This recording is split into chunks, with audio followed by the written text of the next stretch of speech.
ask you Yeah, did you have a when, question, Fanny? yes, yes. Would you go over like the organization that you were talking about when you um, made a comment on my drawing, on my painting? I cannot, I guess I'm not understanding what organization means. Um, eh, if you would, when we do this painting, if you would just mention how it is that you work organized. Absolutely. That's a good question. I guess, and I can even start out right now, but I'll keep circling back to it throughout. But what I meant in that moment was like committing to where the light and shadow pattern, to what the light and shadow pattern looks like, and sticking with it. And if we go into, so let's say I'll just kind of map this out. It's sort of crude here on Photoshop, but if I'm just drawing out the shadows here, and this is like an extension of how I draw as well. It's just light and dark and how they relate to each other. Even though these shadows are different colors, I'll paint them different colors, but just in the way that I'm seeing it, I did this last week with the head construction too. If I just find all of these shadow shapes and see them as one, that is a way of organizing what we see. It's like we're putting everything into two compartments, light and shadow. Okay, but it doesn't mean then that, or are you actually going in and you're not just using a very light wash of the dark color. You're already using some dark wash in order to make the um, I guess difference between the light and shadow. Or I'm just doing this as an example. mhm. It wouldn't necessarily be this dark. I'm just doing it No. extra dark and sharp so it's extra so it's really clear. But Okay. here, let me finish drawing this out.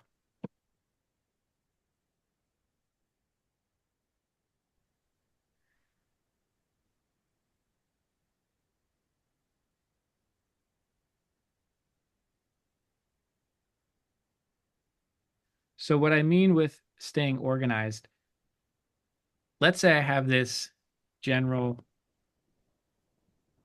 here, let me lighten this a little bit.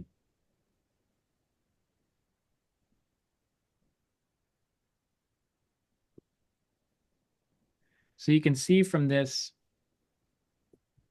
pattern we have here, just like if I squint, we can kind of picture how these shadows give form to this figure sitting here in the chair. As I go in and let's say I want to make that, like, let's say this is what our paper is starting to look like. We have like a map of our shadow shapes here, and I want to go in and make the leg more saturated, or I want to finesse like this little edge over here and make this a lot softer. I don't want these shapes to drift around too much, and I don't want to lose that distinction between light and dark. So when I say stay organized, I mean hold on to this map. We can be a little bit looser with this. I think with a portrait, that's the hardest thing to capture. It's easy for things for us to like lose sight of those things because each little feature can mean so much. But even with this one, we don't want to lose that definition of our light and shadow shape as we go in and fix other things like edges and temperatures, like making this thing more yellow or making this thing more blue. We don't want it to get muddy. We don't want our edges to get blurry if we don't want them to be blurry.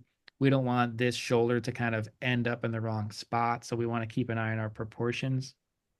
So when I say keep your painting organized, I just mean, you know, hold keep an eye on the big picture. Don't lose track of one thing because you're fixing another thing. That was all I noticed with the portrait and like losing some of the definition in the mouth or the nose to go to push the saturation on the cheek.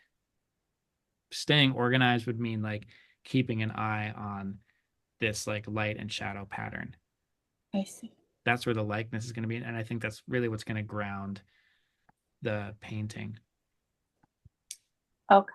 All right. I hope Thank you. that helps though. Well, hopefully, yes, I will put it into practice. I'll Thank. keep coming back to it. All right. Thank you. I'm going to take a screenshot of this with the rulers on it here. And I'm going to put this into the chat just so you have that as well. I just bought a couple books that I think will be helpful.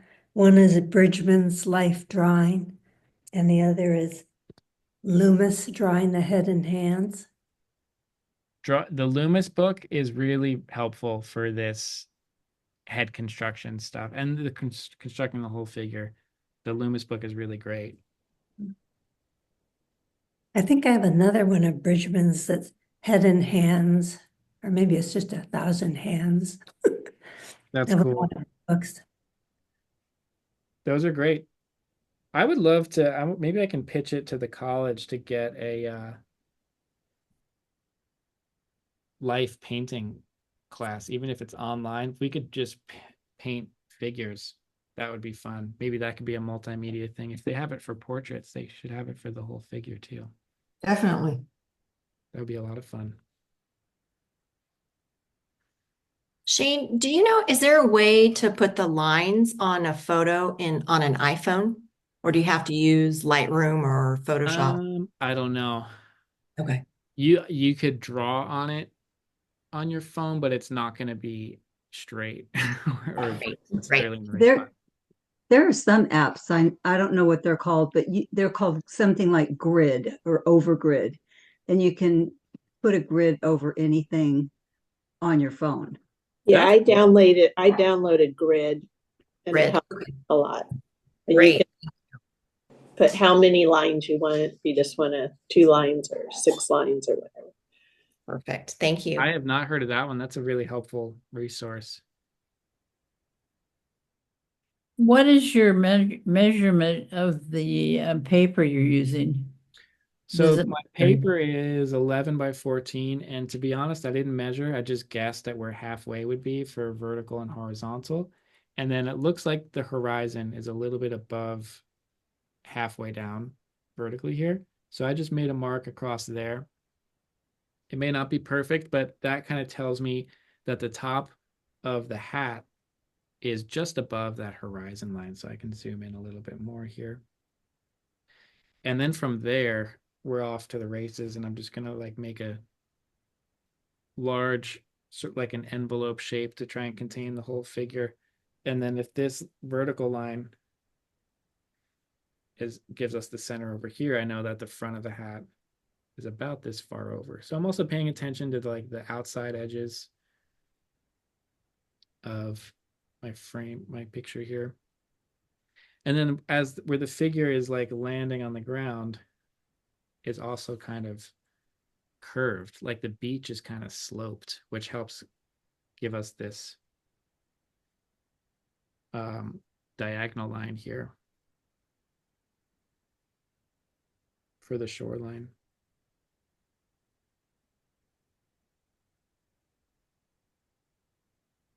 I think it goes without saying this is going to be a 2-week project. We ran out of time. But I really appreciate everyone's comments and participation.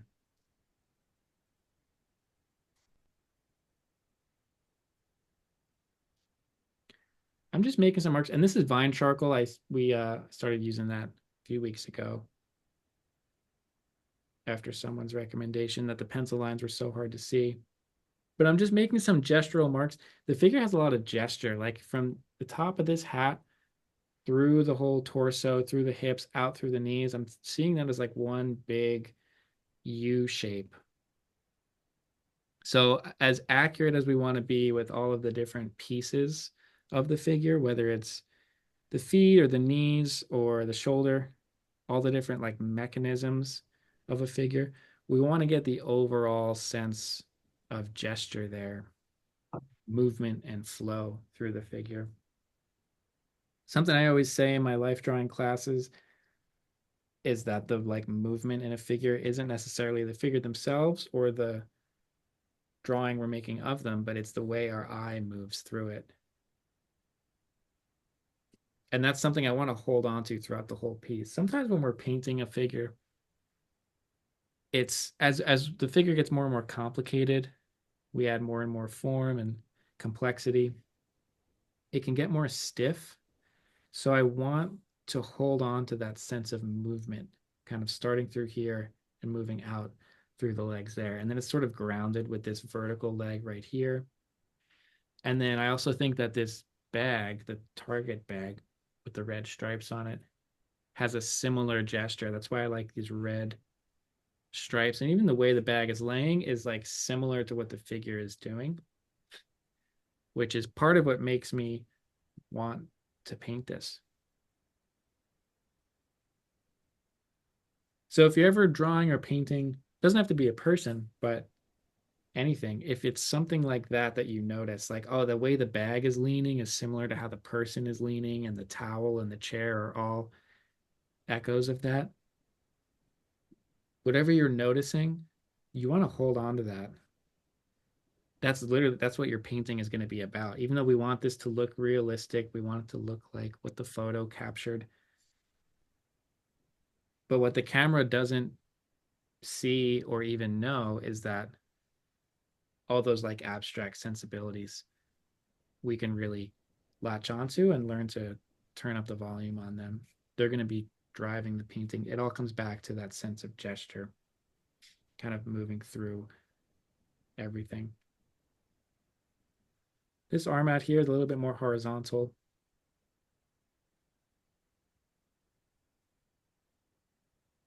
Which also kind of helps ground the figure.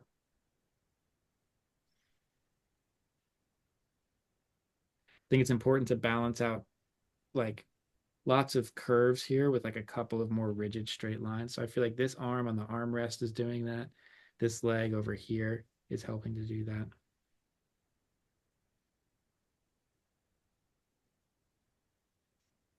And then this knee is overlapping with the shoreline just barely, which is totally by design. I photoshopped that on purpose. So there's some compositional work here that I'm kind of doing for us. So as you start thinking about what you want to do for your final painting, you don't want to just start drawing or start painting exactly what your camera phone captured. You want to think about your sense of composition as a whole. And I know I've talked about that in class before, but I just wanted to reiterate that. Sometimes it gets lost in this class because I've kind of curated and manipulated the images enough that we can just start painting.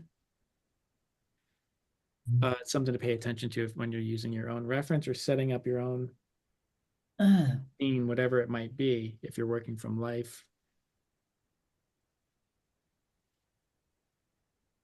You're always free to move things around if it helps the composition. A lot of these marks are pretty loose. So as I get more and more accurate, I'm going to be like erasing some and moving them around. I just want to get everything in the right spot. And I'm looking at this as a whole, like from far back. I don't want to find out when we're 75% done with the painting that the whole figure needs to move a little bit to the right. That's not a nice experience. We want to avoid that. So I'm trying to be preemptive about that.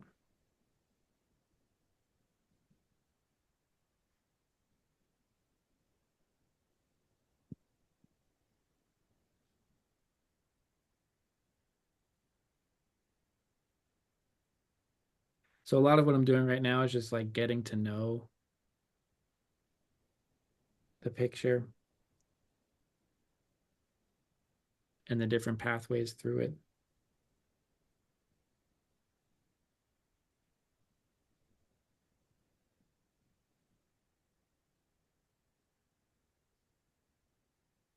Got the jawline here, then the neck comes down and meets up with this shoulder here.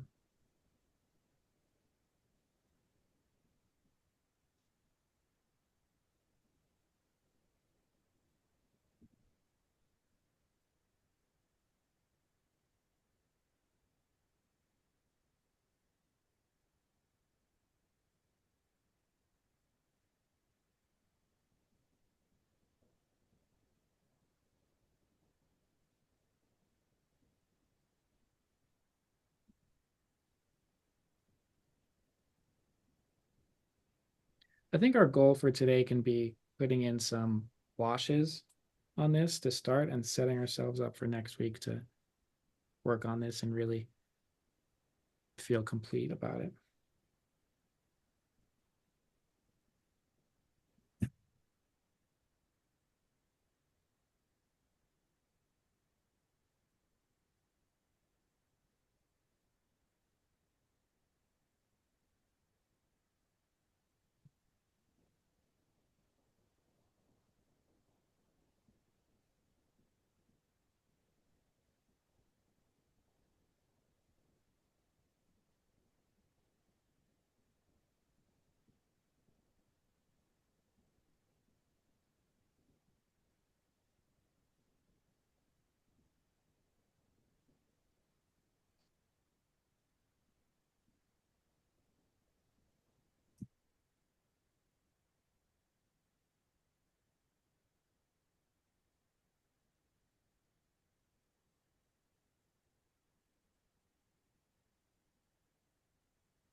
And it's important to remember that this stage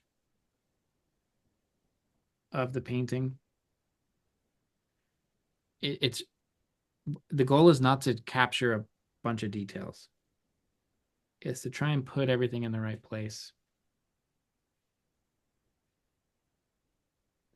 I think the hardest part about painting, especially with people, figures, or portraits, the hardest part about painting is really just drawing. And what I mean by that is just getting accurate with putting everything in the right place.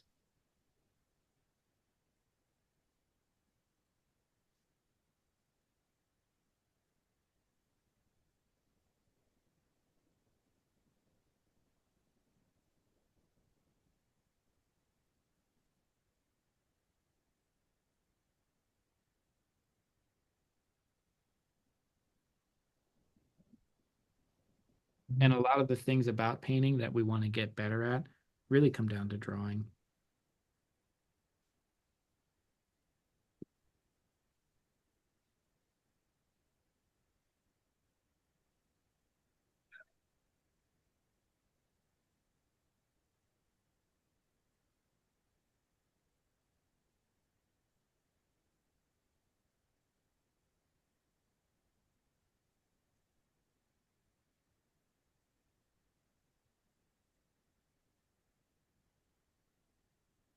So before I do any washes on here, I'm going to make sure that this charcoal is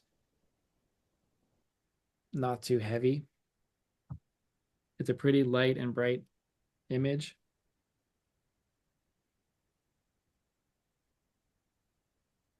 So I don't want the charcoal to come through too intensely. And I know I'm moving pretty quick here because we don't have too much time. Don't feel like you have to rush. I'll post this demo as soon as I can. I'm using this kneaded eraser to just like pick up this dusty vine charcoal because I don't want it to pollute the watercolor too much.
I've got like a ghost of an image left here.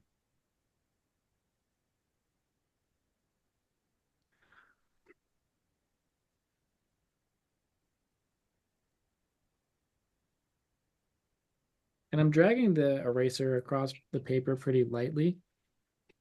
I don't want to like use an eraser like this and like grind it into the paper. That can actually make it more permanent. So the eraser is really gentle, just kind of gliding across the surface. So I've got this like skeleton of a drawing left.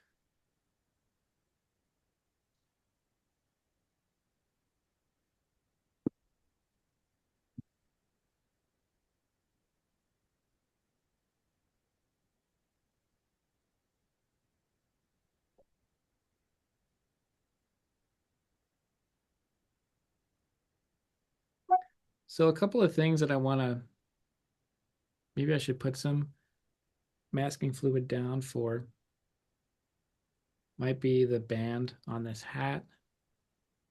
Maybe a couple of pieces of the fabric here. Maybe I could just leave the paper as is.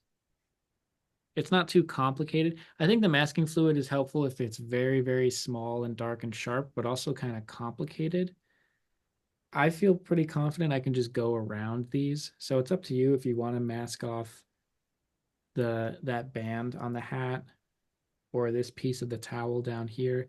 Even this light part of the towel right here is not quite white. And then maybe this highlight on the leg is close, but we'll keep that pretty bright for a while, but I'm just going to go around it, I think. I'm going to start off with the big wash for the sky and for the ground plane, just to like get us started here. The ocean will be pretty sharp, I think. Maybe the edge will get a little bit softer over here. We could experiment with that. But I'm going to start off with a big brush with lots of water.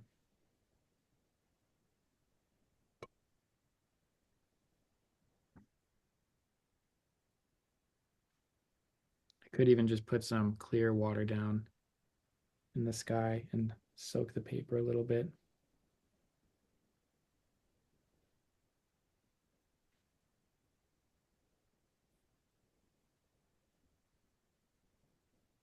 And I'm going to use some ultramarine blue.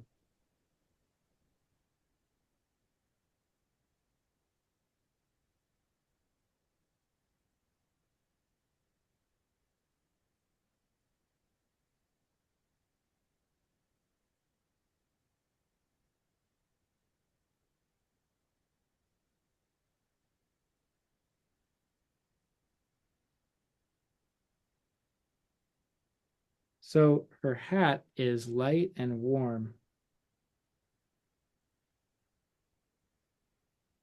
And the sky is cool. It's blue. So I don't want those two to mix really. So I'm going around the hat pretty carefully.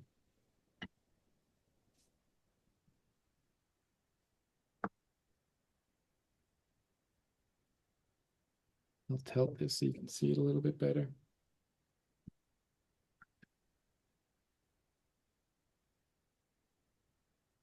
I'm going to pull up some of this pigment here so it's not too like pooled up around the hat there. Oops.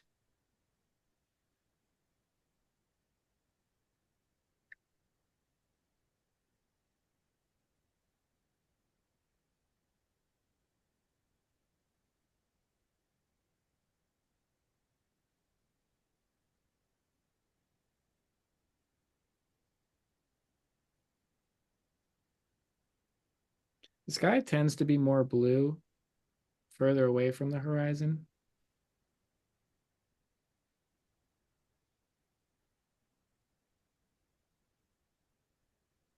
Gets lighter closer to the horizon. And we can get a little bit less blue close to the horizon. I added the tiniest little bit of cadmium yellow to this blue. I don't even know if, I don't think you guys can see it on the screen there. I can't even see it in person. But you can see it's hard with the glare. But it's a pretty even blue light sky.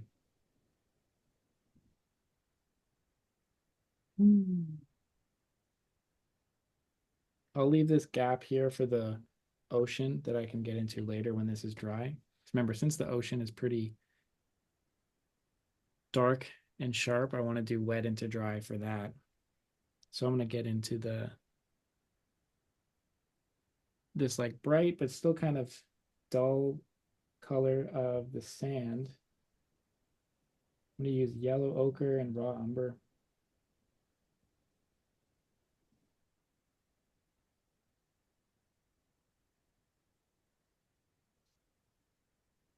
So with the yellow ochre and raw umber, if they seem too saturated, you can see my palette here. If it seems too warm, I can always add in a little bit of blue, and that's going to desaturate it and make it more gray. Because the sand, even though it's bright, it's not as bright as the paper.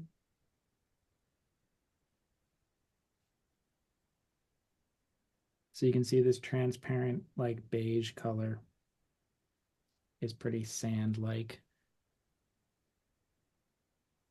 Going around this fabric of the towel.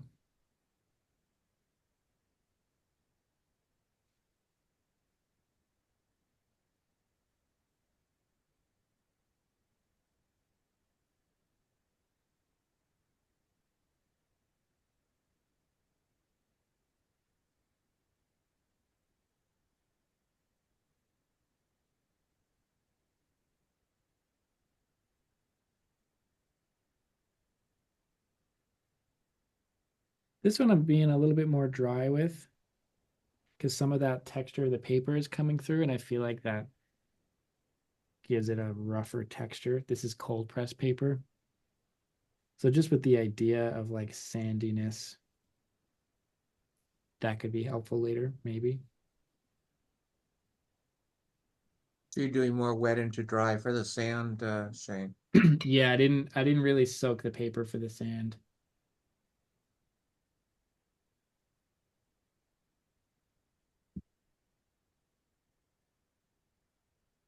At the same time, I don't want it too dark either, so there's plenty of water on my palette.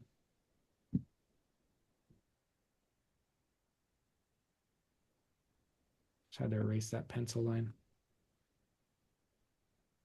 I'm going around the figure. Sean, if I want to see this again because you recorded it, where do I go to find it? I couldn't find the last one. It's on the discussion page on Canvas, and there's usually a link and I'll write in capital letters, it'll say demo, Okay, thank and you. there's usually a link following that. So yeah, I'll make it clear on there.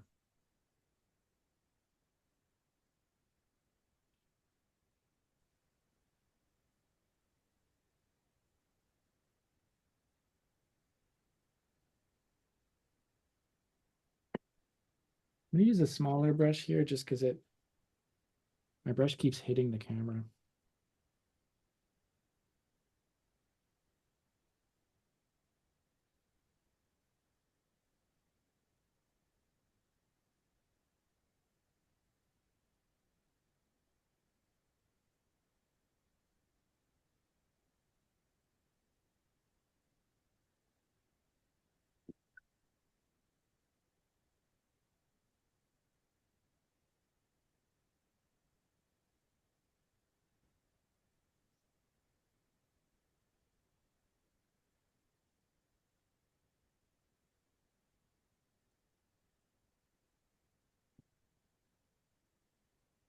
See, from this knee down and out through these toes here, it's like one long, subtle S curve.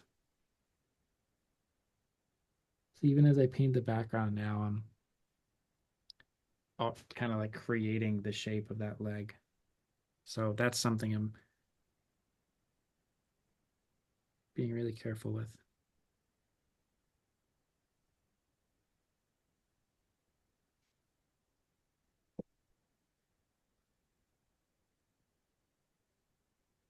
Yeah, I remixed my sand color. I think there's a little too much blue because it's almost looking kind of green.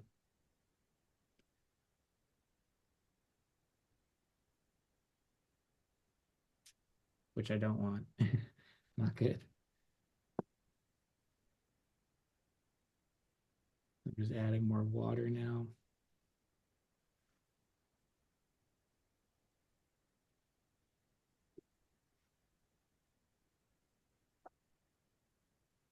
Even right in here, back to that, what we were talking about with the pit of the neck and that neck muscle under the jawline. I'm thinking about how this brush can fit right into that corner there.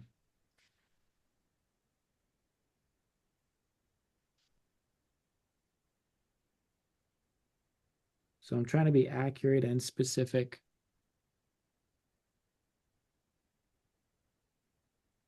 But still simple. Organized. Organized, yeah. Be organized.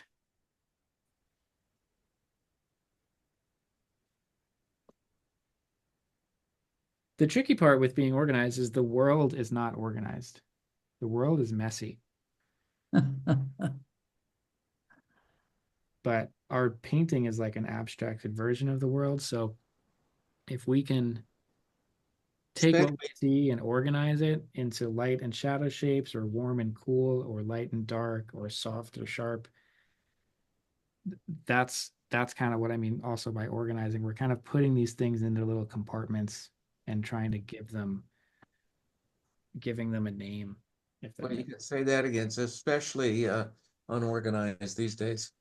Yeah. Yeah. Yeah. It's hard to know where to put things, what category to put them in. And sometimes we don't know. Sometimes it's like vague, but like if we can arm ourselves with knowledge or and being calm, we'll find our way through. So we could let this dry. Almost at the end of class time here. That was crazy how fast that went.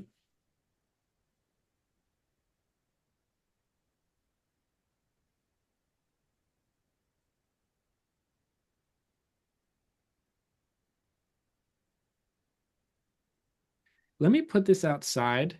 If we take a minute long break right now and this is dry, what I can do is come in and put down what we were talking about before, that local color of the figure, before we look at the shadow shapes. We can try that, and we'll maybe, depending on how far we get, maybe we're saving the shadows for next week. But let me put this outside real quick and I'll come back, because if we can fit in one more step this week, I think that would be good. So let me put it outside.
Oh, I came back and I forgot my painting. That's funny.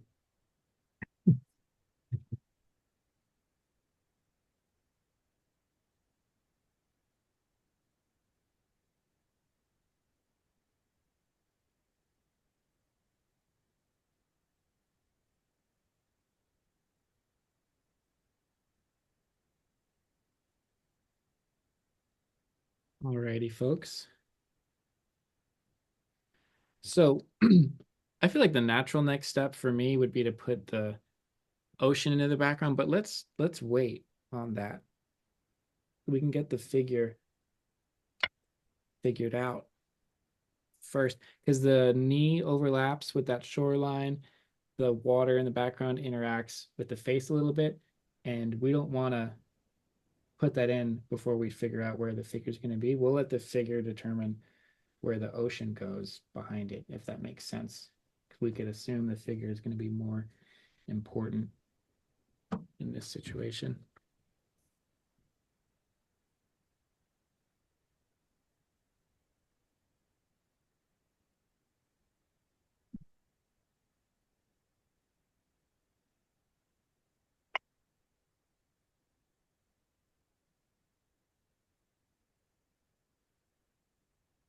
And going back to that idea of staying organized, I feel like it goes without saying, but I'll say it anyway. There's going to be moments where you can just totally disregard most or all of what I'm saying and just do whatever you want, whatever you feel. That's what painting's for. Like if we can describe all these different things with certain labels or categories and words, I hope you're always open to that part of making art that is indescribable. If you're trying to describe a feeling that you don't even know what it is, like that's where the systems we rely on can fail us, and you just got to trust your gut. So always be open to that. But the better we learn these so-called rules, the more we can break them in more interesting ways. Or bend them. It's probably a better word. So I'm going to look at what we call the local value of the skin tone. Let me share my screen. Sorry, local color. I said local value. I meant local color. They're similar but different concepts. Local color would be the color of this whole leg or of the whole figure in general. If we said that as a whole, she's pretty much the same color. You know, that's not totally true. Like we were looking at that portrait earlier, there's lots of variation within even just a face, never mind a whole figure. But similarly, like the ocean has a local color to it. Local color means the color of something regardless of the light and shadow pattern. So like the local color of a lemon would be yellow. The sky is blue. Our blue tape is blue.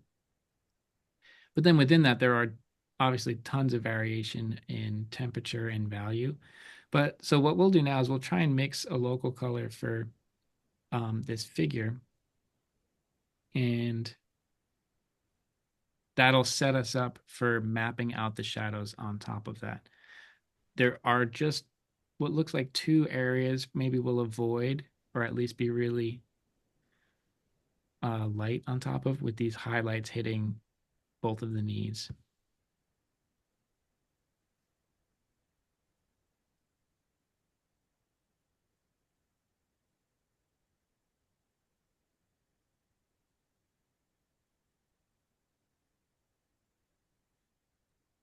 Sorry, I just have to reorganize my windows here. Every time I share my screen, I have to move everything around. Okay, so for a skin tone like this, I'm gonna say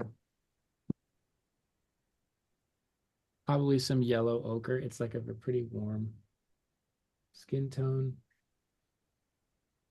I'm using like a small medium kind of brush. This is a 10, size 10.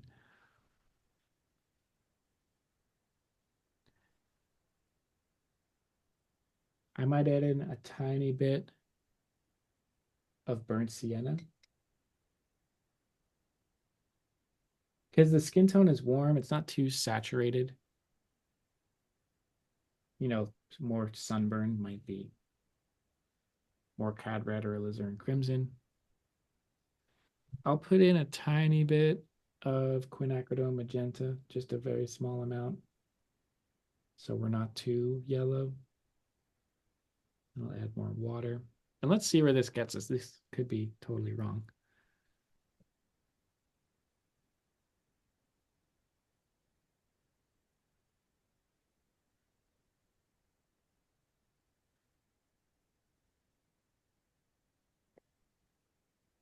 See, that already might be too dark.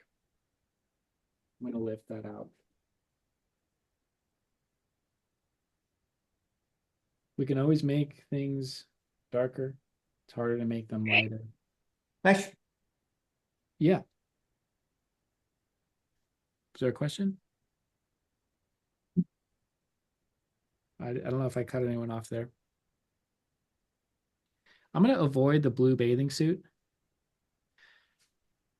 So this like really warm color, blue is like the opposite of that. So if we put blue on top of this skin tone, it's going to get muddy.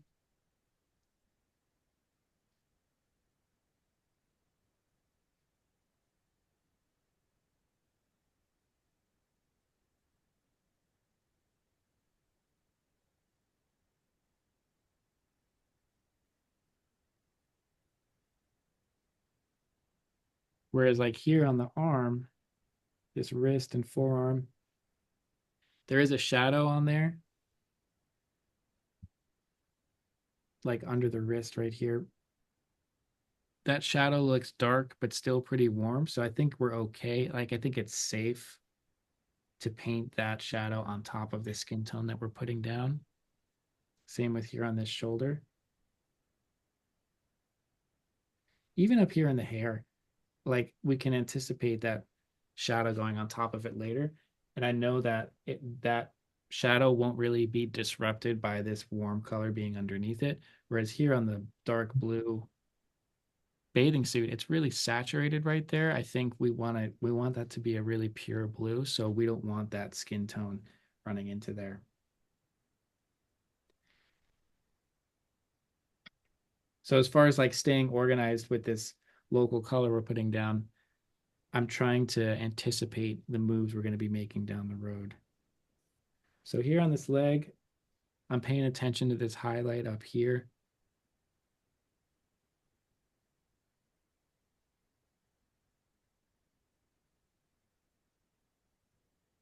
And then with these forms of the muscles of the leg, I'm like picturing them as brushstrokes basically.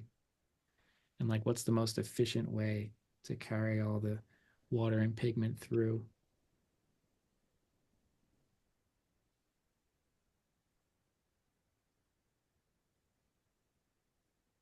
There are some really subtle light and shadow or really subtle forms here on the leg, but I'm going to start out pretty general.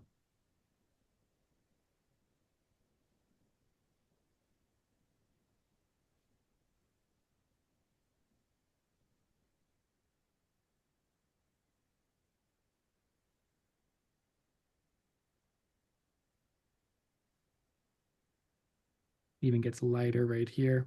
That form getting pushed up by the knee below it.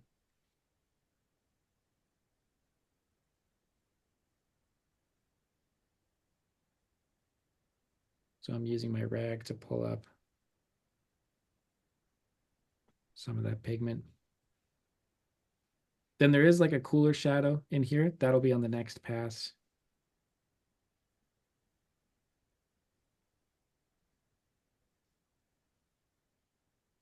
Same thing with this leg, but there's way more shadow. But still, other than this highlight up top here, I think this local color is safe to put down across this whole lower leg.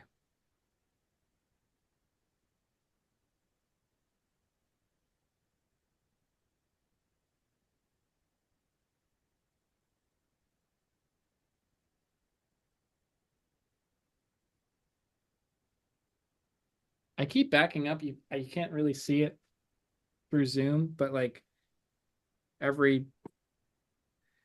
maybe every other minute or so, I'm taking like a couple steps back to look at everything. Jane, what Okay. paint colors are you using there? This is still the same mixture of yellow ochre, burnt sienna, and the very, very tiny amount of quinacridone magenta. Thank you. You're welcome. And Sorry, just I missed Shane. What, by comparison, when you were doing the sand, what was the base color you chose for that? the sand had yellow ochre in it, but it was mostly raw umber. Ah, right, got it. And then a very small amount of ultramarine blue. Yeah. Because if it comes out too yellow or too brownish looking, it's going to look muddy, like actual like mud. Yeah. Sand is like, it's a lot cooler than we think. It's like, it's beige sort of. It's almost like a warm gray, but it's very, very light and bright. So yeah, just be careful of it getting too warm. If there's too much blue though, it'll start to turn green. The top of these toes here are very bright. So I'm going to lift out a little bit more pigment there. Same with over here, they're light, and the toes also get way more red. So that local color will shift a little bit. So maybe I'll lift this out. So my red for this skin tone was the quinacridone magenta. So I'll stick with that combo. I'll just push the magenta to make the feet a little bit more red.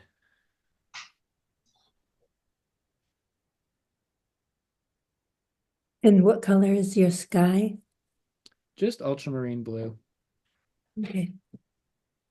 A little bit more water towards the horizon, since the sky gets bluer as you get further from the horizon. So I tried to lighten it a little bit.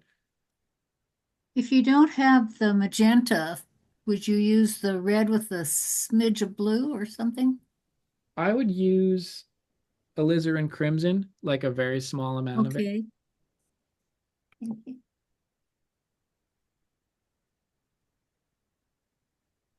If you don't have that, then the cadmium red works too. Any red.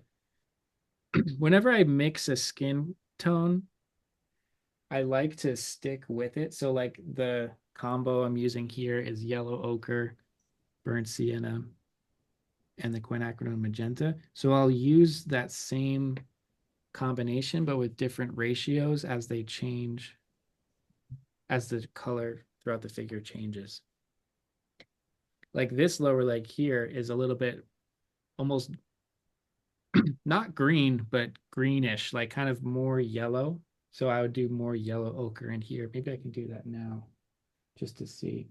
Hey Shane, do you ever use pyrrole? I don't know if I'm pronouncing it correctly. Pyrrole red instead of cadmium red, just because it's, I guess, a little more transparent and it lifts off a little bit. No, I haven't. How do you spell the first? Pyrrole. No, I It's haven't. often used as a substitute or an alternative to cadmium red, but I just had read that, so I don't know much about it. Oh, cool. I'll give it a shot if I see it out in a store somewhere. That could be cool. Part of me, I kind of like Cad Red because of its like opaque, heavy quality. Like I'll probably use that maybe on some of these stripes for the bag here. Sometimes it's nice to have an opaque color next to a transparent color. So I feel like I rely on red. When you On use Cad an Red for that opaque too. color with a transparent color, does the opaque color take on more of a transparent or translucent quality? I don't know. They probably just meet in the middle somewhere, I would assume. It makes sense.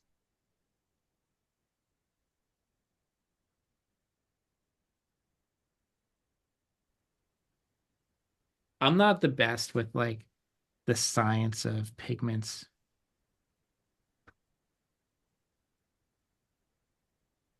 Yeah. Some teachers definitely they like know their pigments so well. Like, No, I love the fact that you don't have this huge palette because that's more confusing to me to have tons of different colors, and I'm not sure you accomplish more with a lot of colors. right. Yeah, I think a simple palette makes you focus more on, you can paint the relationships instead of painting the trying to match the color. Like I don't try to match colors really. What did you add to the leg to make it darker? Was it the raw sienna or burnt In sienna? here, Yes. I added more yellow ochre. Oh, Yeah, I was saying that part of that leg looks almost kind of greenish, and maybe we'll find that more in the shadows when we get there, but I pushed the yellow ochre to kind of just see if that was the right direction. It could be. We'll see. Okay, Shane, one question. Yes. So when you were doing the foot that is up in the air, Hmm? you included the magenta. You wanted to make it darker because there's a shadow there. Not, On no, the top?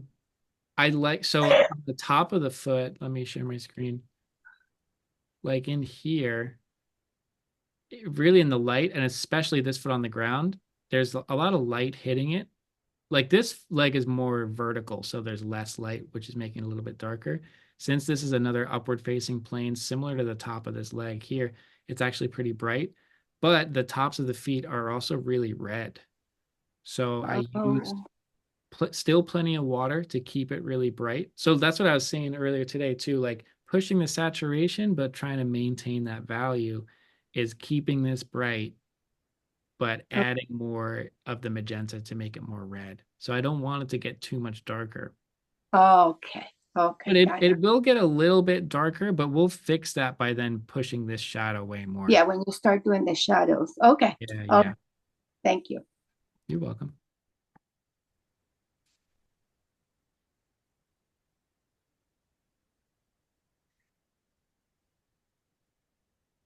Now I just want to paint the whole thing.